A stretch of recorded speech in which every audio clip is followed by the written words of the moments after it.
2009-ben nyitottam meg az első szalonomat, az még egy kis egyszemélyes stúdió volt a Petőfi utcán, nagyon-nagyon szerettem, én kis családias, barátias hangulata volt az üzletnek. Nagyon szeretem a mexikói kultúrát, úgyhogy az alapján kapta a nevét, hogy Señorita, tele volt ugye szombrérokkal. 2016. januárjában költöztem a jelenlegi helyemre. Kikkel dolgozik együtt, kik segítik a munkát? A kedves kolléginámmal, egy nagyon-nagyon ambiciózus fiatal leányzóval dolgozom együtt, Istvánfi Flórával, és az én nagyobbik gyermekemmel, akire nagyon-nagyon büszke vagyok, Vejde Petivel.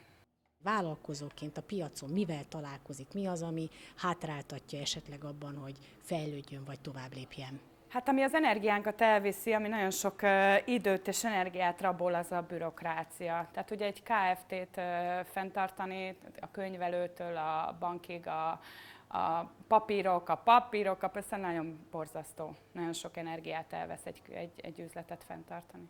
Mennyibe kerül egy szalonnak a berendezése, tehát mondjuk egy tetoválókészlet, egy ágy, a festékek nagyságrendileg milyen beruházást igényel ez? Hát mint minden más, és itt is lehet már 20 forintért, meg egy liter borért bármit beszerezni, de nyilván minőségi cuccok nagyon drágák ebben a szakmában. Egy újonnan vásárolt kezelő egy 60-70 ezer forint, és akkor még csak egy ilyen sima ágyról beszélek, tehát semmi extra.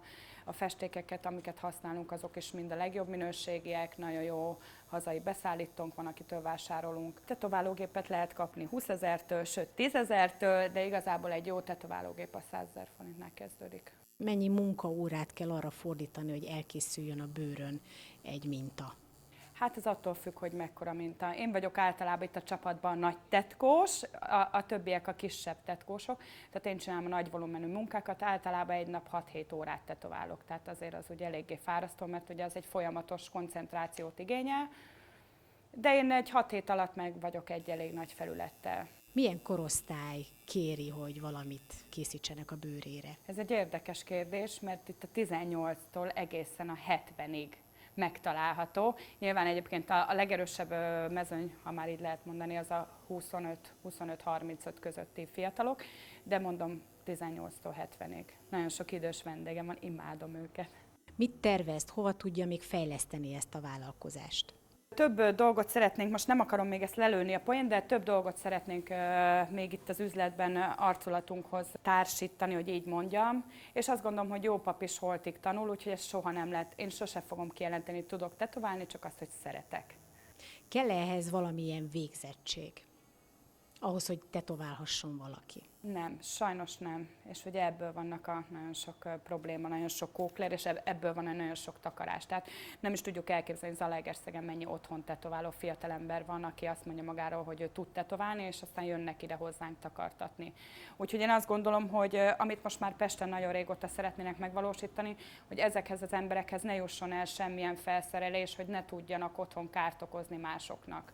Mi kell ahhoz, hogy az ember ebben a szakmában elismert legyen?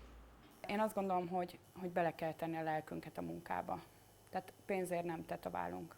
Nyilván ki kell fizetni, mert abból élünk, de pénzért nem tetoválunk. Tehát ha valaki sikeres akar lenni, akkor a szívével, a lelkével, az egész létével benne kell lenni a munkába. Nagyon sokat kell rajzolni, foglalkozni. Én nagyon sokszor tetoválással álmodom. Tehát nekem abszolút az életem.